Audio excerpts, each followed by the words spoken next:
Resident Evil is famous for coining the term survival horror, but if you start looking at games which came out before Resi, you start seeing games which would retroactively qualify as being included in that genre.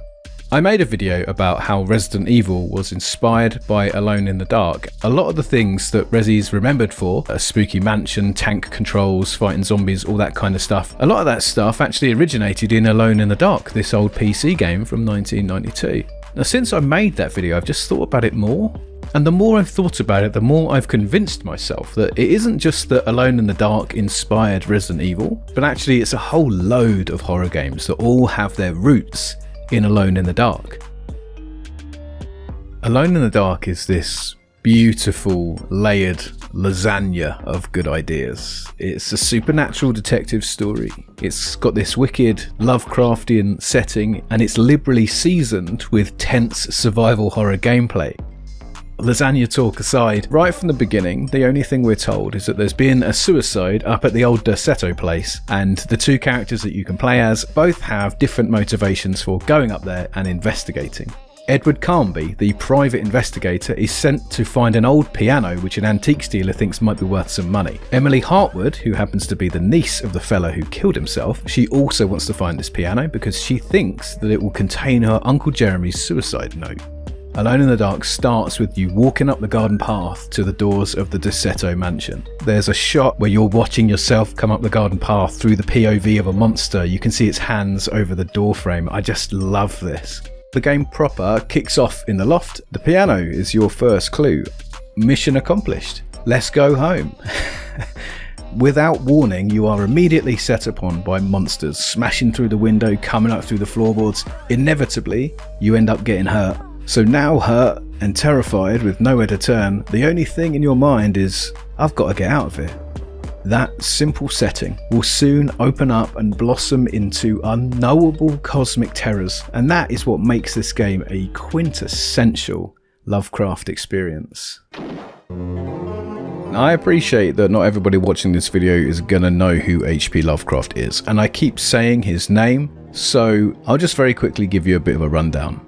Howard Phillips Lovecraft was an American horror author, most active during the 1920s and 30s. Lovecraft's brand of horror wasn't really about ghosts and spooks and stuff, but it was more concerned with the idea of all these new discoveries that were being made at the beginning of the 20th century. A lot of Lovecraft's fiction asserts this idea that we're right on the cusp of just lifting the lid on some secret knowledge that was never intended for human eyes or human minds. H.P. had a huge impact on the culture of American horror writers. Stephen King's early work has a lot of Lovecraft's fingerprints all over it. It was probably Stephen King's influence that saw this kind of horror really come back to the forefront of popular culture during the 1980s and the 1990s.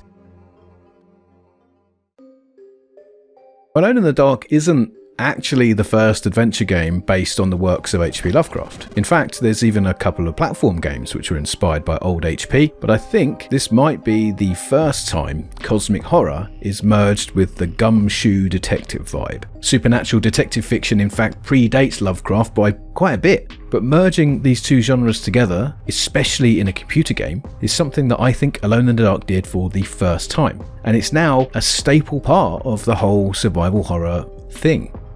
One thing Alone in the Dark does really well is atmosphere. The game is doing an awful lot here for 1992. Dynamic lighting hadn't been invented yet. Infograms are going for as muted and as dark a colour palette as really they had access to. The sound of your feet on the creaking floorboards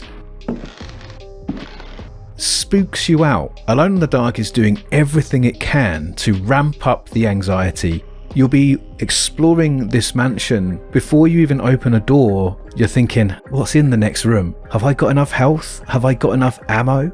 There's a bunch of puzzles to solve, but some of them have instant death reactions. There are instant death traps waiting for you all around the house. A lot of old adventure games had this. In fact, this even made it into more modern games like Resident Evil or Dead Space, even games like Alien Isolation. Just this sense that any wrong turn will just kill you outright leaves you on edge the entire time. I'd even say this game goes so far as to be unfair at times. It offers you a way out, only for it to be a cruel fake out, killing you for trusting it.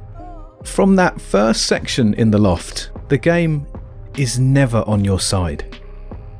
We can see the inspiration of a supernatural investigation game, a murder in a spooky old mansion, and sinister goings on in the basement beneath the mansion. We can see that not just in Resident Evil, but in other games like Black Mirror, Eternal Darkness, Amnesia. I mean, you name it, any game where you're going down levels, getting deeper and deeper with spooky shit like ghosts and zombies and demons coming at you. I think it all comes from here.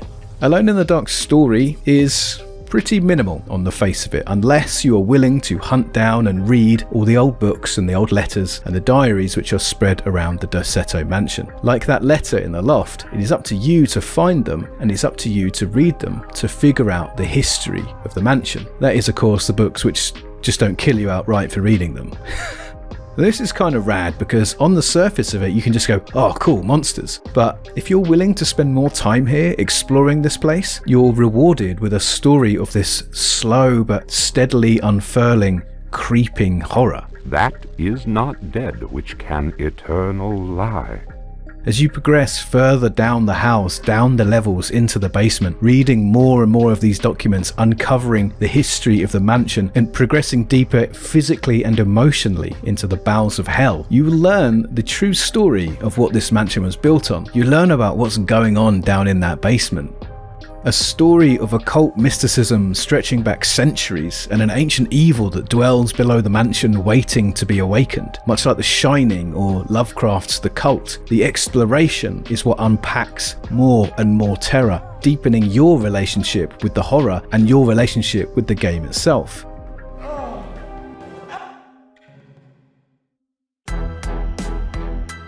One thing a lot of the early 3D games from this era are remembered for are the wacky tank controls and the really wonky combat. Alone in the Dark is pretty much the granddaddy of these. The combat is so janky, it's like you're fighting against the controls. It really feels like you've not been given the right tools to be able to fight. This can feel frustrating, like you've not been given the right tools to be able to fight. You're not equipped to do this.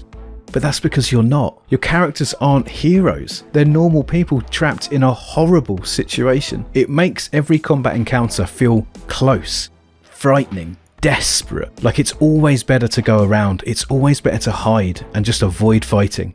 The game gives you a sword. It breaks the first time you use it. The game gives you a gun. It runs out of bullets. Every time you feel safe, the game is constantly with you, keeping you on edge the whole time. I'm sure watching this you might be thinking about, wow, this reminds me of Silent Hill, maybe even Clock Tower, but I'd go further than that. I'd say this goes all the way through into modern games like Condemned or Dead Space, games that utilize this kind of tense, anxious combat where the tools you've been given just aren't quite up to the job.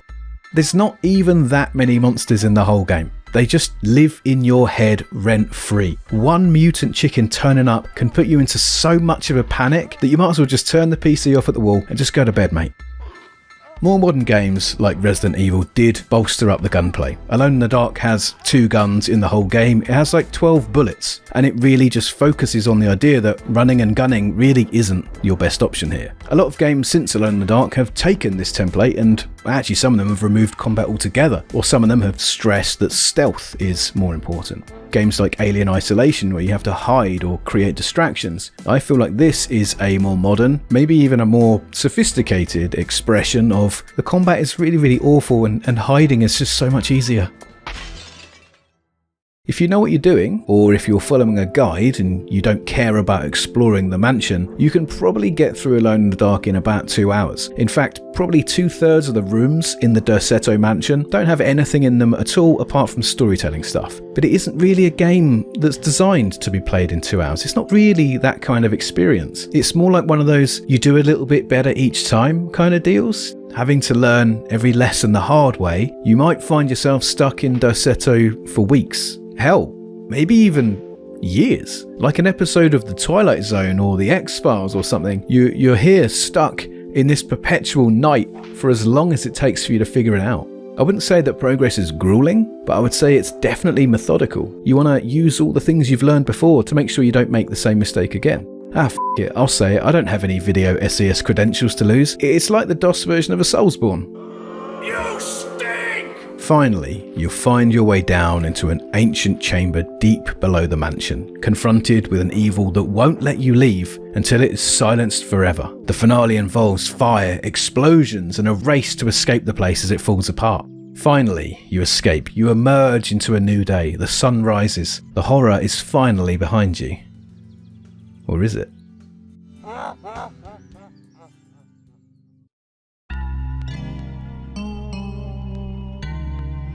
We're all thinking it. The most obvious example of Alone in the Dark's influence is in Resident Evil. Takuro Fujiwara and Shinji Mikami both said that without Alone in the Dark, Resident Evil would have been a massively different game. Resident Evil is the most influential franchise ever? Yeah, probably. Certainly for horror games. Resident Evil changed the game, and it continues to change the face of modern horror games even today. But what I'm saying is that if a game was inspired by Resident Evil, then it was, in turn, inspired by Alone in the Dark. I'm going out on a limb here, but even if the creators didn't realise it. When I made my video about the Hellboy PC game a couple of years ago, I interviewed Olivier Leborg, the lead developer, and I asked him if the Cryo Hellboy game was inspired by Alone in the Dark. Because I'm looking at this game and I'm like, it's a tank control adventure game by a French developer. Like, obviously it's inspired by Alone in the Dark. And he was like, no, we were inspired by Resident Evil. That's it for you, pal. And that's valid. That's true. But what I'm saying is, without Alone in the Dark, there would be no Resident Evil. And I'll take that even further. I'll say without Alone in the Dark, there would be no Amnesia. There would be no Evil Within. There would be no Dark Souls.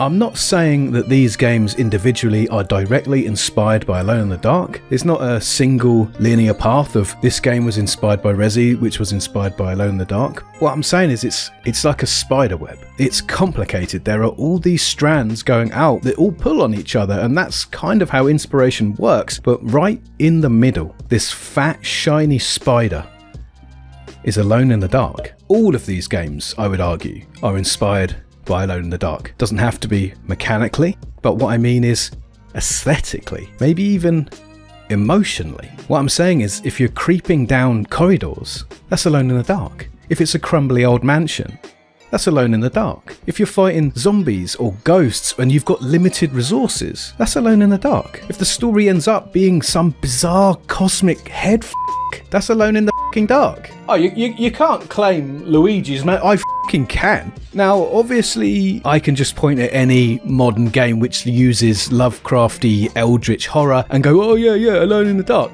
But that's not really what I'm talking about. Because, of course, the further we get away to Alone in the Dark, the more that signal-to-noise ratio drops. Modern games don't really feel very much like Alone in the Dark at all. But every now and again, something will happen in a game, and I'll be like, oh, this is like that bit in Alone in the Dark. And this means that I struggle to play any modern horror game and not just get that faintest whiff of the Alone in the Dark lasagna. After H.P. Lovecraft's work entered the public domain in the late 2000s, the popularity of cosmic horror just exploded. So a remake of Alone in the Dark was only ever going to be a matter of time. The remake is being written by Mikhail Hedberg, former frictional games writer who also worked on Penumbra: Black Plague, Amnesia: The Dark Descent, and Soma. So it comes full circle. The Alone in the Dark series is one that I consider to be, well, not just a forerunner to modern horror survival games, but actually possibly one of the most influential horror series of all time. And it's a series which I feel is left out of the discourse quite a lot. Presumably this is because it was released for the DOS PC in the early 1990s and is therefore relatively inaccessible to modern audiences. But Alone in the Dark combined the creeping dread of Lovecraftian cosmic horror with the anxiety-inducing survival horror gameplay. And like a true lurking menace, Alone in the Dark continues to loom in the shadows, pulling the strings of modern horror games to this day. Thanks for watching this one. I just couldn't get this subject out of my head after making that Resident Evil video, so I hope you enjoyed it. I hope you agree. If you want to watch more videos about old PC games, I've got tons of it on the channel, and if you like the vibes, then hit subscribe. and I'll see you in the next video. Cheers. Ta-ra.